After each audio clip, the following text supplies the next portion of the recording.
말씀 보겠습니다. 오늘 말씀은 제자들이 근심하는 모습으로 사건이 시작됩니다. 예수님께서 이렇게 말씀하십니다. 너희는 마음에 근심하지 말라. 지금 제자들이 근심 어린 마음으로 예수님 앞에 서 있음을 우리는 알 수가 있습니다. 그런데 우리는 이 근심이 단순한 근심이 아니라는 것을 알아야 합니다. 다시 말해 지금 제자들이 갖고 있는 근심은 매우 심각한 근심이라는 사실이죠. 왜냐하면 뒤에 이와 같은 말씀이 다시 나오기 때문입니다. 27절을 보시면, 읽진 않았지만 뒤에 27절 보시면 하반절에 예수님께서 또 이렇게 말씀하십니다. 너희는 마음에 근심하지도 말고 두려워하지도 말라. 예수님은 또다시 제자들의 근심을 언급하고 계십니다. 그런데 이번에는 단어를 더 추가해서 그렇게 말씀하고 있는 것을 우리는 볼 수가 있습니다. 두려워하지 말라. 결국 제자들의 근심은 그냥 근심이 아니라 두려움이 동반한 매우 심각한 그러한 근심이라는 것을 우리는 알 수가 있습니다. 그렇다면 제자들의 근심은 무엇 때문에 온 것일까요? 왜 이런 근심 어린 눈길로 예수님의 말씀을 듣고 있냐는 것입니다. 우리는 그 1차적인 원인을 본문 앞에 있는 내용을 통해서 먼저 확인할 수가 있습니다. 앞에 13장 33절을 보시면 예수님께서 이렇게 말씀하십니다. 제가 읽어드리겠습니다.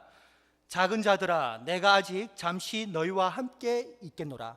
잠시 너희와 함께 있겠다 말씀하십니다. 그리고 나서 이어서 이렇게 또 말씀하십니다. 너희가 나를 찾을 것이나 일찍이 내가 유대인들에게 너희는 내가 가는 곳에 올 수 없다고 말한 것과 같이. 무슨 뜻인가요? 한마디로 예수님께서 이제 제자들 곁을 떠나겠다는 말씀입니다. 그러자 이 말을 들은 제자들은 충격에 빠집니다. 요즘 말로 치면 멘붕에 빠진 것이죠. 그러니까 시몬 베드로가 먼저 다급하게 13장 36절에 이렇게 말하고 있습니다. 질문하고 있는 것이죠. 주여, 어디로 가시나이까?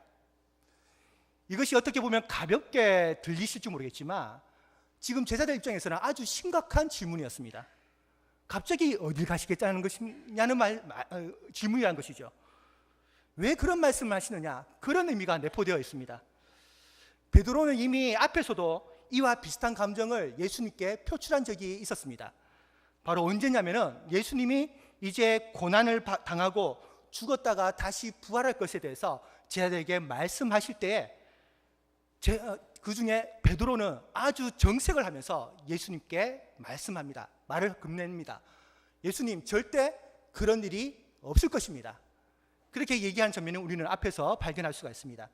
그만큼 베드로는 예수님이 죽는다거나 아니면 자신의 곁을 떠난다는 것은 믿지도 않았고 믿고 싶지도 않았다는 것입니다. 물론 이것이 베드로뿐만이겠습니까? 모든 제자들이 이러한 충격 가운데 예수님의 말씀을 듣고 있다는 것이죠. 오늘 본문 5절을 보시기 바랍니다. 이제는 베드로를 이어서 도마가 황당하다는 듯이 지금 묻고 있습니다. 주여, 주께서 어디로 가시는지 우리가 알지 못하거늘. 도저히 이해할 수 없다는 말입니다. 갑자기 떠나겠다는 그 말씀이 우리가 어떻게 받아들여야 될지 모르겠다는 것이죠. 그리고 심지어 뒤에 22절에서는 가룟 유다도 한마디 더 보태고 있습니다. 왜 세상에는 더 적극적으로 당신을 드러내지 않느냐? 이해할 수 없다는 반응으로 지금 가룟 유다도 합세해서 예수님께 질문을 던지고 있습니다. 제자들이 지금껏 이렇게까지 연속해서 예수님께 질문을 던진 적이 별로 없었습니다. 이렇게 베드로, 도마, 그리고 말하지 않았지만 빌립, 가룟 유다 계속해서 제자들이 질문을 던지는 것은 그만큼 상황이 심각했다는 것을 우리에게 가르쳐주고 있습니다. 이것만 보더라도 예수님이 떠나신다는 그 말씀이 제자들에게는 얼마나 큰 충격이었는지 우리는 짐작할 수 있다는 것이죠. 그렇다면 우리는 여기서 왜 이렇게 제자들이 이 예수님의 말씀, 제자들 곁을 떠나겠다는 그 말씀에 한결같이 불안하게 반응했는지 그 이유를 우리가 좀 더 깊게 살펴볼 필요가 있다는 것입니다. 왜냐하면 지금 제자들의 근심은 오늘날 우리의 근심과 많이 닮아 있기 때문입니다. 지금 제자들의 근심은 그냥 하는 근심이 아닙니다. 그저 예수님이 우리를 떠나면 아쉬워서 어쩌나? 이제 예수님 얼굴을 못 보면 슬퍼서 어떡하나? 이런 정도의 근심이 아니라는 것이죠. 이보다 더 중요한 어떤 제자들의 현실적인 문제뿐만 아니라 장래가 걸린 아주 심각한 그런 말씀이었다는 것입니다. 그래서 우리는 제자들의 이러한 근심을 먼저 이해해야 오늘 본문에서 예수님이 제자들에게 하신 말씀이 어떠한 의미로 하시는 말씀인지 잘 이해할 수가 있다는 것이죠. 그렇다면 먼저 제자들의 근심이 왜 이렇게 커질 수밖에 없는지, 심각해질 수밖에 없는지 그것을 먼저 살펴보도록 하겠습니다. 제자들은 예수님을 따라다닐 때 그저 무턱대고 따라다닌 것이 아니었습니다. 나름 목적과 계획을 갖고 따라다녔다는 것이죠. 소위 말하자면 제자들은 이루고 싶은 꿈이 있었습니다. 그것은 바로 예수님을 통해서 이 세상을 바꾸어 보자는 것이었죠. 당시의 유대인들은 로마 제국의 압제와 그리고 종교 지도자들의 타락으로 인해서 불만과 불평이 이만저만이 아니었습니다. 그러한 때에 예수님이 나타나셨습니다. 병든 자를 고쳐주시고 오병이어를 일으키시고 그리고 심지어 종교 지도자들을 강하게 비판하면서 정말 차마 백성들이 하지 못했던 그 말을 예수님께서 강력하게 해주시는 말씀을 백성들이 다 보았다는 것이죠. 그러니 예수님에 대한 기대가 얼마나 컸겠습니까? 제자뿐만 아니라 많은 사람들이 이 예수님께 희망을 보고 기대를 걸었다는 것입니다. 그래서 요한복음 12장 19절을 보시면 예수님에 대한 대중들의 관심들이 커지는 것을 보고서는 바리새인들이 크게 놀라는 장면을 우리는 보게 됩니다. 예수님에 대한 지지율이, 예수님에 대한 대중들의 관심이 너무 커지다 보니까 종교 지도자들까지 놀라고 또 두려워하는 것을, 그런 장면을 우리는 앞에 볼 수가 있다는 것입니다. 지금 우리나라 대통령의 지지율이 몇 프로인지 아십니까? 뉴스를 보셨는지 모르겠지만 70% 안팎을 넘는다고 합니다. 그렇게 오랫동안 높은 지지율이 이렇게 계속 이어지는 것이 이례적이라고 언론에서는 말하고 있죠.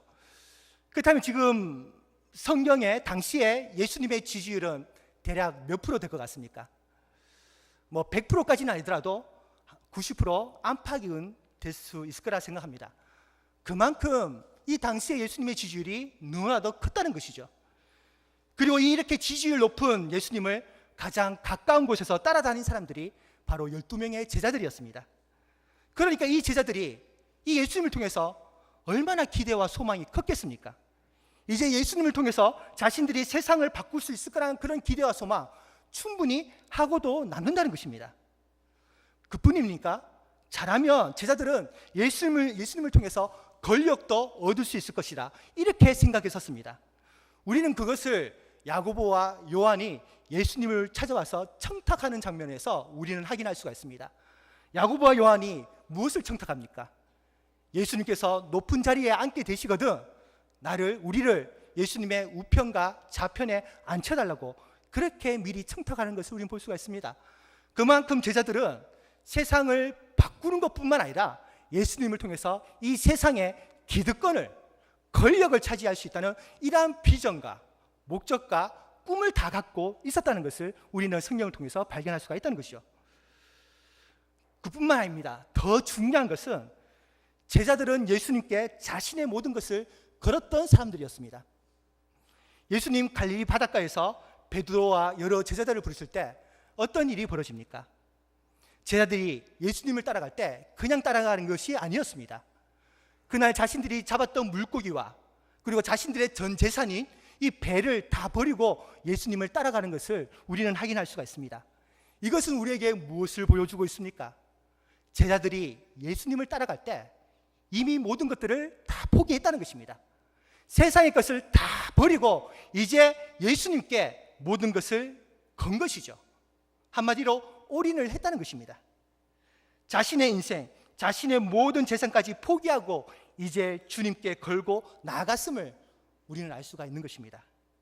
그런데 이러한 제자들인데 오직 예수님만 바라보면서 예수님을 통해서 꿈을 키우고 비전을 키웠던 그런 제자들인데 갑자기 예수님께서 제자들을 떠나겠다고 말씀하십니다. 내가 죽을 것이라고 얘기하십니다. 이게 말이 되겠습니까? 자신들을 책임져주고 이끌어줘야 할 그 인도자가, 그리고 자신들의 꿈과 비전을 성취시켜줘야 할 그 지도자가 떠나겠다는데, 죽겠다는데 그 제자들이 어떻게 그것을 쉽게 받아들일 수 있겠냐는 것입니다. 예수님이 떠난다는 것은, 예수님이 죽는다는 것은 자신의 꿈과 야망을 이제 접어야 한다는 것입니다. 그리고 3년 동안 예수님을 따라갔던 그 모든 것들이, 모든 시간들이 물거품으로 돌아간다는 뜻이었죠.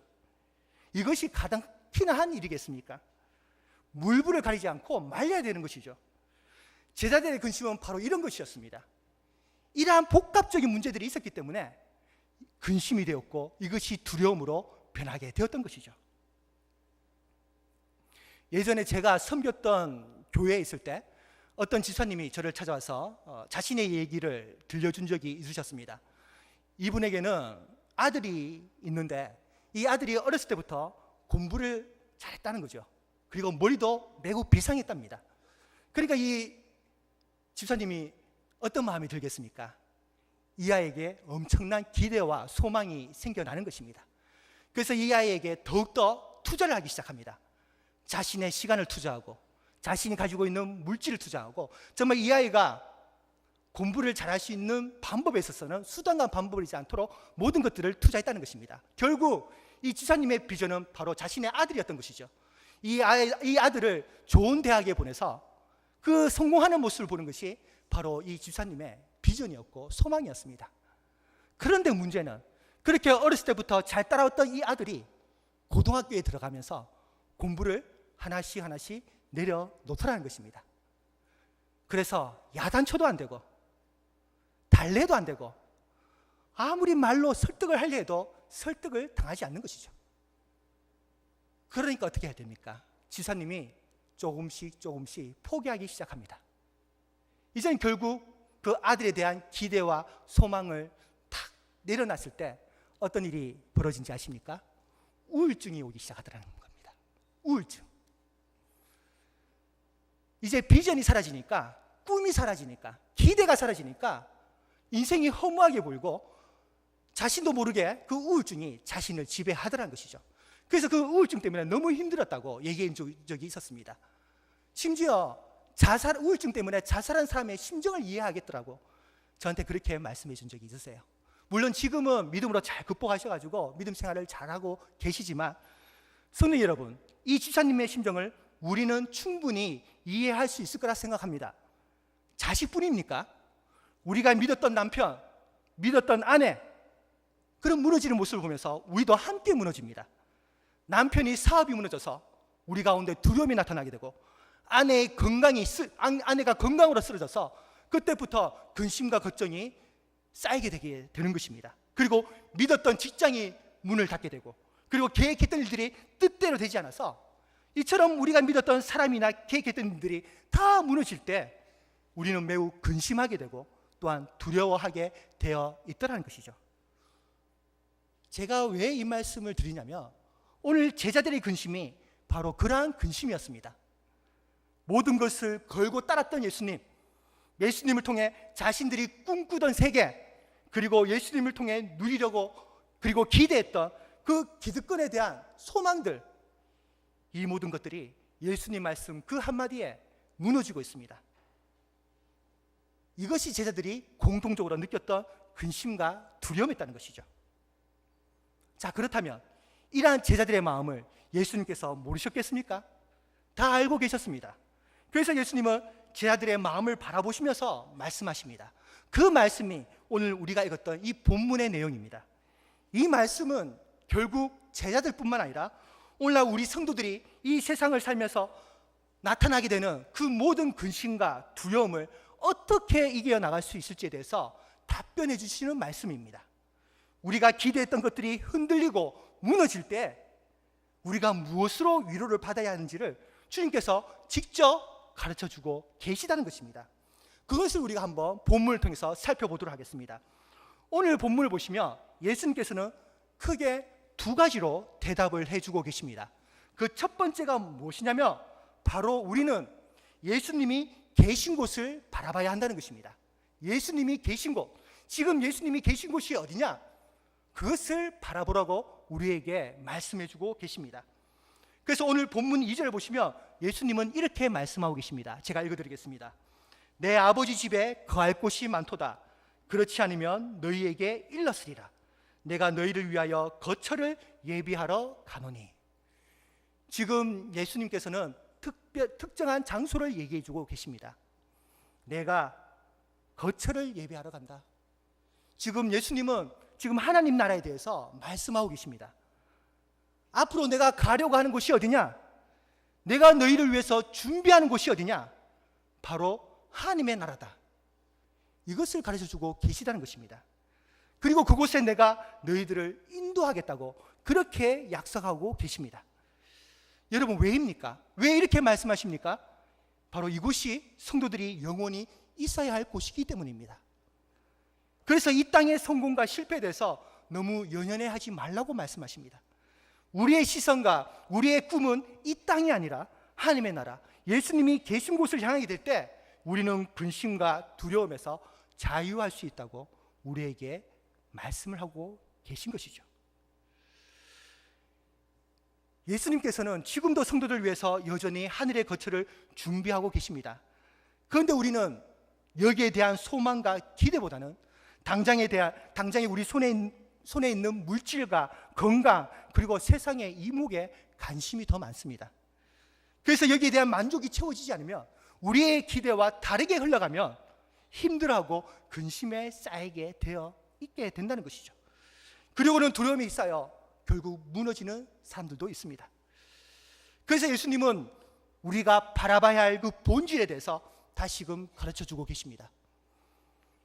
예수님께서 공생의 일을 시작하실 때, 말씀 사역을 시작하실 때 처음으로 하신 말씀이 무엇입니까? 바로 하나님의 나라, 천국이었습니다.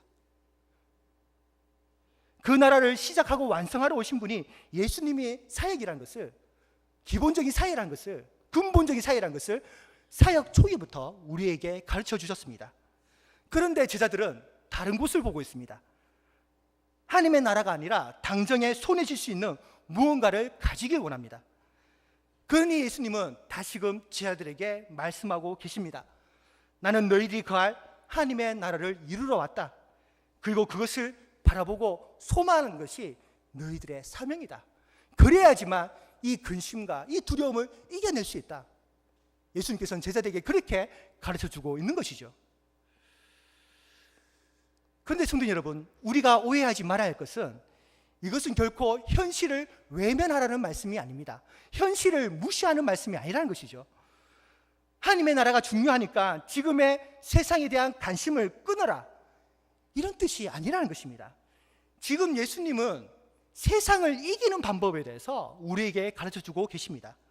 그래서 뒤에 보시면 요한복음 16장 33절에 이런 말씀이 있습니다. 근심에 대해서 쭉 얘기하시다가 마지막에 예수님께서 뭐라고 마무리하십니까? 16장 33절에 이렇게 말씀하십니다. 담대하라, 내가 세상을 이겨노라. 이것이 바로 예수님께서 제자들에게, 또한 우리에게 이렇게 답변을 주시는 이유와 목적이라는 것이죠. 세상을 이기는 방법이 바로 여기에 있다는 것입니다. 너희들이 하나님의 나라를 소망하고 간절히 구할 때 우리가 이 세상을, 너희들이 이 세상을, 이 근심을, 이 두려움을 충분히 이길 수 있다. 예수님께서 그렇게 말씀하고 계신 것입니다.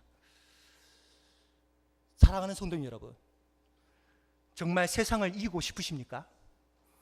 그리고 여러분들 가운데 있는 여러 가지 근심과 걱정, 염려들 이겨나가고 싶으십니까? 그렇다면 지금 예수님의 말씀에 귀를 기울여 보시기 바랍니다. 지금 예수님께서는 우리가 세상을 이기고 근심에서 벗어나기 위해서는 하나님의 나라, 곧 예수님께서 계신 곳을 먼저 바라보고 소망해야 된다고 그렇게 가르쳐주고 계십니다. 그것이 전제되어야 된다고 우리에게 권면하고 계신 것이죠. 우리가 스데반의 죽음을 한번 생각해 볼까요? 그는 초대교회의 첫 순교자였습니다. 그런 스데반이 돌을 맞으면서 담대할 수 있었던 이유와 원인이 무엇이었습니까? 사도행전은 그가 하나님의 나라를 바라봤기 때문에 이길 수 있었다고 얘기해 주고 있습니다. 그가 죽기 전에 무엇을 바라보며 죽음을 맞이합니까? 바로 하늘 보좌에 계신 예수님을 바라보면서 죽음을 이겨나가는 것을 우리는 볼 수가 있습니다. 따라서 초대교회의 첫 순교자인 이 스데반의 죽음이 이러하다는 것은 우리에게 매우 중요한 것을 시사해 주고 있습니다. 이제 교회와 성도들이 무엇을 바라보며 살아야 할지, 무엇을 소망하면서 죽음을 맞아야 할지, 그리고 우리가 죽기까지 어떠한 예수님을 바라보며 살아야 할지를 이 첫 순교자, 신약교회의 첫 순교자인 이 스데반의 죽음을 통해서 우리에게 보여주고 있는 것이죠. 그렇기 때문에 스데반의 죽음은 대표성을 갖고 있습니다. 그가 수많은 성도들 가운데 먼저 죽으면서 그러한 모습으로 죽었다는 것은 앞으로 모든 신약의 교회들이, 모든 성도들이 이러한 하나님의 나라를 바라보면서 달려가야 한다는 것입니다. 우리가 어떠한 죽음을 맞이하든, 우리가 몇 년을 살든 항상 이 스데반과 같은 그러한 하나님 나라를 바라보면서 살아가는 것이 바로 성도가 취해야 할 사명이라는 것을 사도행전은 분명히 보여주고 있다는 것이죠. 그렇기 때문에 그 기독교가 그 로마 제국의 핍박을 이겨낼 수 있지 않았겠습니까? 이러한 소망이 있기 때문에 결국 로마 제국을 기독교로 공인하게 만든 것입니다. 이뿐입니까? 이 요한복음을 기록한 사도 요한도 우리가 한번 생각해 보시기 바랍니다. 자신과 평생 사역했던 11명의 사도들이 다 죽었습니다. 순교를 했다는 것이죠. 그런데 이제 사도는 사도 요한 혼자 남았습니다. 얼마나 외로웠을 것이며 혼자 살아남았다는 그 심적인 부담이 얼마나 컸겠습니까?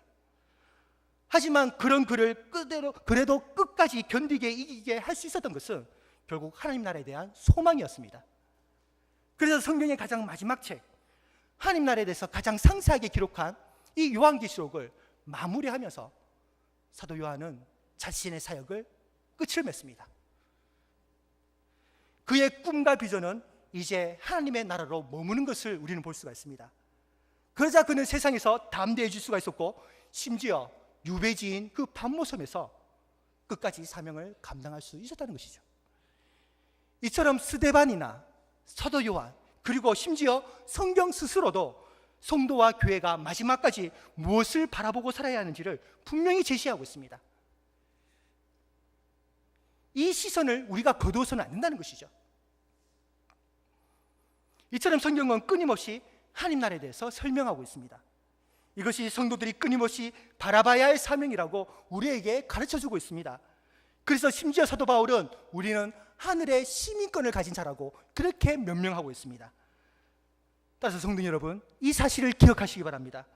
교회와 성도들은 한결같이 하나님 나라를 바라보고 살아야 한다는 것, 그래야지만 우리가 이 세상을 이겨낼 수 있고, 또한 세상이 주는 근심과 두려움을 능히 감당할 수 있음을 여러분들 믿으시기 바랍니다. 따라서 우리는 성경을 통해, 예배를 통해 이러한 하나님의 나라를 더욱더 사모해야 할 줄 믿습니다. 우리가 왜 이 예배의 자리에 나옵니까? 우리가 왜 이 시간에 말씀을 들으려고 나옵니까? 한 주 동안 보지 못한 성도들의 근황이 궁금해서 여러분들 나오십니까? 아니면 교회에 맡은 일들이 있기 때문에 그것을 하기 위해서 여러분들 나오시는 겁니까? 그런 마음으로 우리가 예배에 나온다면, 그런 마음으로 우리가 말씀을 듣는다면 과연 이 세상을 제대로 이겨나갈 수 있을까요? 예수님은 그럴 수 없다고 말씀하고 계십니다. 우리가 예배를 통해 하나님의 나라, 예수님이 계신 나라를 오롯이 바라볼 때 우리는 이길 수가 있다고 말씀하고 계시다는 것입니다.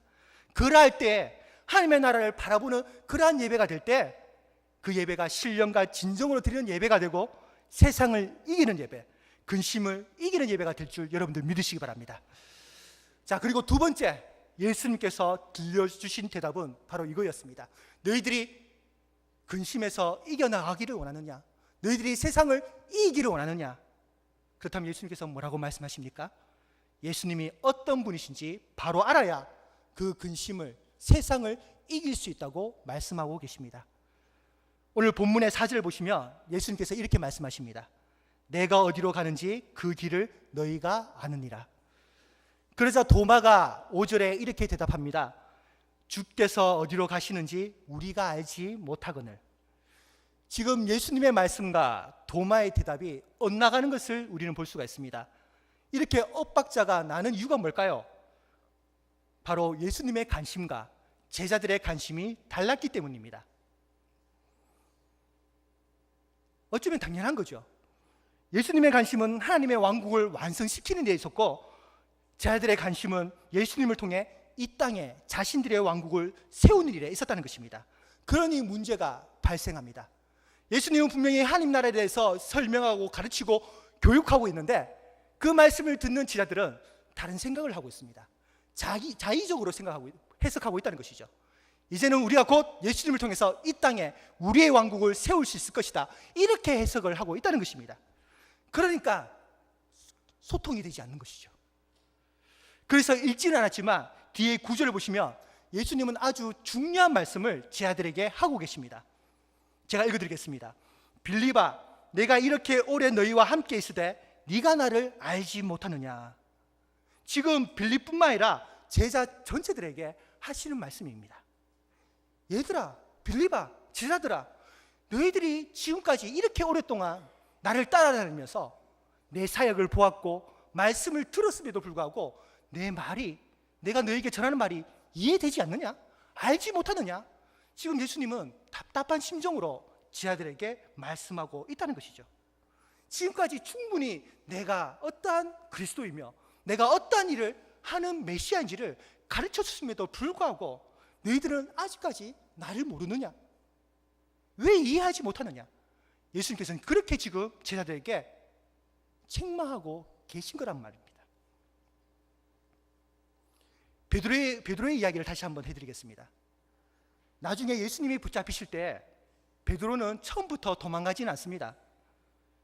예수님께서 로마 병정에게 붙잡히실 때 그 베드로는 어떻게 행동합니까? 칼을 들고 맞서 싸웁니다. 그만큼 베드로는 죽음까지 각오했던 사람이었습니다.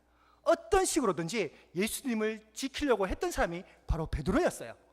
그런데 언제 베드로가 도망을 가게 됩니까? 바로 예수님께서 칼을 내려놓으라 할 때, 그때 베드로는 도망을 가게 됩니다. 예수님께서 베드로에게 칼을 내려놓아라 하셨던 것은 싸울 생각이 없다는 것입니다. 그때 베드로는 알게 된 것이죠. 아, 예수님은 우리와 같이 싸울 생각이 없으시구나. 우리와 같이 물리적으로 이 기득권을 넘어뜨릴 생각이 없으시구나. 그 생각이 들어왔을 때 베드로는 포기하기 시작합니다. 자신의 꿈과 비전을 내려놓기 시작합니다. 아, 내가 생각했던 예수님과 많이 다르구나. 그때서야 베드로는 도망가기 시작하고 예수님을 부인하기 시작하는 것을 우리는 볼 수가 있습니다. 이처럼 예수님에 대한 잘못된 생각과 이해가 결정적인 순간에 주님을 버리게 되고 배반까지 하게 만드는 것을 우리는 볼 수가 있는 것이죠. 성도 여러분, 그래서 지금 예수님께서 우리에게 말씀하고 계십니다. 우리가 얼마나 예수님을 오래 믿었는가, 우리가 얼마나 교회에 오랫동안 출석했느냐, 그것이 중요하지 않다고 말씀하고 계십니다. 정말 중요한 것은 우리가 얼마나 예수님에 대해서 잘 알고 있느냐, 예수님이 어떤 분인지 어떻게 너희들이 이해하고 있느냐, 그것이 중요하다고 예수님께서는 오늘 또 이 말씀을 통해서 가르쳐주고 있다는 것이죠. 출애굽, 우리 여호수아서를 한번 보겠습니다. 여호수아서를 보게 되면 여호수아가 정탐꾼을 보낼 때 그 2명의 정탐꾼을 숨겨준 사람이 라합이었습니다. 그런데 이 라합이 이 2명의 정탐꾼을 숨겨주었을 때 그가 왜 숨겨주었는지를 여호수아는 분명히 가르쳐주고 있습니다. 그 이유가 뭔지 아십니까? 바로 하나님이 어떠한 분인지를 소문을 듣고 이야기를 듣고 그 2명의 정탐꾼을 숨겨주었다고 그렇게 고백하고 있습니다. 이것이 무엇을 보여주고 있습니까? 라합이 구원을 받았던 원인이 무엇이었죠? 바로 하나님에 대해서 알고 있었기 때문입니다. 하나님이 어떤 분인지를 이미 듣고 있었기 때문입니다. 하나님께서 이스라엘 백성들에게 어떤 일을 행하셨는지 알고 있었기 때문에 라합은 구원을 받을 수가 있었던 것이죠. 계속해서 성경은 우리에게 말하고 있습니다. 증거하고 있습니다. 우리가 하나님을 제대로 이해하는 것, 우리가 예수 그리스도에 대해서 확실하게 아는 것, 이것이 중요하다고 우리에게 계속해서 말씀해주고 있다는 것이죠. 그래서 오늘 본문을 보시면 본문의 처음과 끝이 재미있게 표현되는 것을 우리는 볼 수가 있습니다. 다시 여러분 1절을 보시면 예수님께서 이렇게 말씀하십니다. 하나님을 믿으니 또 나를 믿으라. 이렇게 1절에 말씀을 하시고 나서 마지막 7절에 이렇게 말씀하십니다. 나를 알았더라면 내 아버지도 알았으리로다. 1절과 그 7절의 말씀이 비슷한 흐름으로 흘러갑니다. 다만 단어만 바뀝니다. 어떤 단어가 바뀌죠? 믿는 것과 아는 것, 이 단어만 바뀝니다. 결국 예수님께서 제자들에게 해주고 싶은 말씀이 무엇이었겠습니까? 너희들이 제대로 믿으려면 예수님이 어떤 분인지를 제대로 알아야 한다는 것입니다. 믿는 것은 바로 제대로 아는 것이라는 것이죠. 우리는 예수님에 대해서 제대로 알지 못하면서 그저 자의적으로 해석하면서 우리는 믿는다고 얘기합니다. 그저 교회 잘 다닌 그 하나만으로 나는 믿는다고 얘기하고 있다는 것이죠. 그런데 예수님은 우리에게 분명히 말씀하고 계십니다. 너희들이 믿느냐? 그러면 나를 제대로 알라는 것입니다. 내가 어디에 있는지 알라는 것입니다. 내가 어디서 무엇을 하는지 알라는 것이죠. 그것이 믿음이다. 분명히 우리에게 가르쳐주고 계십니다. 따라서 성도님 여러분, 참된 믿음을 갖기 원하십니까? 참된 평안과 근심을 이길 수 있는 힘을 얻기를 원하십니까?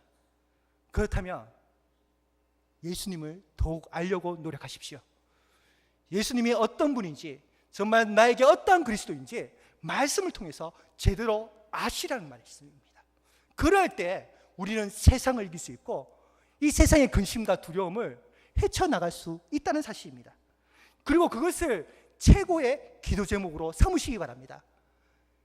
그저 세상적인 영광, 명화, 세상의 부귀, 어떤 물질적인 것을 최고의 기도 제목으로 두지 마시고 하나님, 내가 하나님을 더욱더 알기 원합니다. 주님, 내가 예수님을 더욱더 깊이 알기 원합니다. 이것을 최고의 기도 제목으로 삼으시기 바랍니다.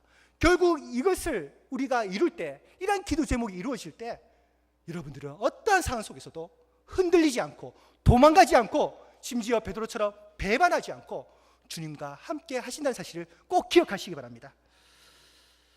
말씀을 정리하겠습니다. 사도행전을 보시면 제일 마지막 말씀이 어떻게 마무리되냐면 이렇게 마무리됩니다. 마지막 장 마지막 절에 제가 읽어드리겠습니다. 하나님의 나라를 전파하며 주 예수 그리스도에 관한 모든 것을 담대하게 거침없이 가르치더라. 사도행전은 이렇게 끝을 맺고 있습니다. 신약의 교회가 어떠한 사명을 살아야 될지에 대해서 분명히 우리에게 제시해 주고 있습니다. 두 가지입니다. 하나님의 나라를 전파하고 주 예수 그리스도에 관한 모든 것을 전하는 것. 주 예수 그리스도에 관한 모든 것이 뭡니까? 복음입니다. 그리고 그 복음의 핵심이 뭘까요? 바로 하나님의 나라라는 것이죠. 이것을 오늘날 교회가, 신약의 교회가 전하는데 모든 힘을 쏟아야 한다는 것입니다. 이것을 바라보고 나아갈 때 모든 교회와 모든 성도들은 이 세상을 감당할 수 있고 이겨낼 수 있음을 성경 곳곳은 우리에게 가르쳐주고 있습니다. 따라서 예수님께서는 이것을 제자들에게 가르쳐주고 싶으셨고 이러한 일을 행하시는 예수님의 모습을 보여주고 싶으셨습니다. 그리고 그것을 바라보고 소망으로 나아갈 때 근심과 두려움에서 사라진다는 것을, 세상을 이길 수 있다는 것을 가르쳐주고 싶으셨습니다. 따라서 성도님 여러분, 이러한 하나님 나라를 더욱더 사모하시기 바랍니다. 하나님의 나라는 나이 든 사람들만 바라보는 그런 나라가 아닙니다. 그리고 목숨의 경각에 달린 사람들, 생명이 오늘 내일 한 사람들, 그런 사람들이 많이 바라보는 그런 나라가 아니라는 것이죠. 건강한 사람이든 병든 사람이든 사업이 번창하든 실패한 사람이든 어떠한 사람이든 간에 그리스도인이라면, 성도들이라면 항상 바라보고 소망해야 하는 것이 바로 하나님의 나라인 줄 여러분들 믿으시기 바랍니다. 이단 얘기를 좀 해볼까요? 이단을 보시면 좀 재미있는 공통점이 있습니다. 특징이 있어요.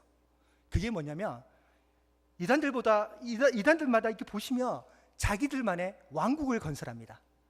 그래서 세력을 키우고 그리고 신도들이 많아지고 또한 돈이 많아지면 꼭 그들이 하는 일이 있는데 뭐냐면 땅을 사서 그 땅에 화려한 성전을 세우는 것이죠. 그러면서 공동체 생활을 합니다. 그 이유가 뭘까요? 바로 그것이 하나님의 나라다, 왕국이다, 그렇게 시각적으로 보여주는 것입니다. 그래서 다 그렇지 않겠지만 이단들 보시면 항상 1년에 한 번씩 연중 행사를 합니다. 그래서 전국에 흩어져 있는 신도들을 다 모으죠. 그러면서 축제를 벌입니다. 그런데 꼭 나타나는 현상이 뭐냐면 꼭 교주는 뭘 쓰고 나옵니까? 왕관을 쓰고 나옵니다. 그죠? 가마를 타고 나오죠. 뭡니까? 이곳이 하나님의 나라라는 것입니다. 하나님의 왕국이라는 것이죠. 그 왕국이 여기서부터 시작한다는 것입니다. 그래서 너희들은 복받은 자다, 이렇게 얘기하는 것이죠. 그래서 신도들이, 많은 사람들이 거기에 속습니다. 근데 제가 말하고자 하는 것은 뭐냐면은, 물론 이들이 말하는 하나님의 나라는 잘못된 나라고, 또 이들이 말하는 그 왕국은 왜곡된 왕국입니다. 그런데 중요한 것은 이들도 자기들만의 하나님의 나라를 사모하며 바라보며 살아간다는 것이죠. 그런데 성도 여러분, 진리를 쫓는 우리들이, 참되신 하나님을 쫓는 우리들이, 따라간다는 우리들이, 예수님의 제자라는 우리들이 하나님 나라에 대한 소망 과연 있으십니까? 하나님의 나라에 대한 기대 얼마나 되십니까? 만약 그런 기대와 소망이 이 이단들보다 못하다면 우리가 어떻게 이들을 욕할 수가 있겠습니까? 이들은 그런 기대와 소망으로 자신들의 왕국을 건설하며 나가는데, 진리를 쫓는 우리들이 저들보다 못하게 하나님의 나라에 대해서 관심과 마음이 없다면 우리는 참으로 부끄러운 신앙이 될 수밖에 없다는 것이죠. 그래서 예수님은 다시 한번 우리에게 말씀하고 계십니다. 너희들이 정말 이 근심에서 벗어나길 원하느냐? 이 세상을 온전히 감당하기 원하느냐? 승리하기 원하느냐? 그럼 하나님의 나라를 바라보라는 것이죠. 그리고 그 하나님 나라에서 예수님이 무엇을 하시는지 말씀을 통해서 깨달으라는 것입니다. 그걸 모르기 때문에, 거기에 대한 기대가 없기 때문에 너희들이 근심하고 두려워할 수밖에 없다고 예수님은 지금 제자들과 오늘 이 말씀을 보는 우리들에게 동일하게 말씀하고 계신 것입니다. 따라서 성도 여러분, 오늘 주님께서 우리에게 말씀하신 이 권면과 명령을 꼭 기억하시기 바랍니다. 모든 믿음의 성도들이 이러한 하나님의 나라를 바라보면서 세상을 이겨냈듯이 우리 또한 진리 안에서, 말씀 안에서 하나님의 나라를 바라보고 하나님의 계신 그곳을 우리가 소망하기를 원합니다. 그럴 때 우리는 모든 것을 이겨낼 수가 있습니다. 이 세상을 감당할 수 있습니다. 우리에게 어떠한 일이 벌어지든 우리는 충분히 이겨낼 수 있습니다. 이 사실을 기억하시기 바랍니다. 이 사실을 믿으시기 바랍니다. 이러한 믿음으로 여러분들 가운데 어떠한 일과 어떤 어려움과 또 앞으로 어떤 일이 벌어지든 간에 말씀 안에서, 진리 안에서 온전히 감당하시고 승리하시는 저와 동성교회 모든 성도님들이 다 되시기를 주님의 이름으로 축복합니다.